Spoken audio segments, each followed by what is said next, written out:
बातमी भांडूपमधून। मुंबईच्या भांडूपमधील खिंडीपाडा परिसरात 5 घरांचं संरक्षक भिंत कोसळली आणि दरड कोसळली। संध्याकाळच्या सुमारास ही घटना घडली। सुदैवानं 5ही घरं रिकामी असल्यानं मोठी दुर्घटना टळली। भिंत आणि दरड कोसळतानाची ही थरारक दृश्य आता समोर आली आहे।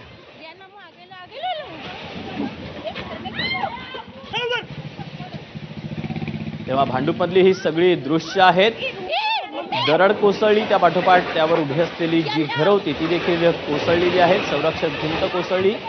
सुदैवाची बाब यातली ही की ही घरं रिकामी करण्यात आली होती, त्यामुळे मोठा अनर्थ टळला।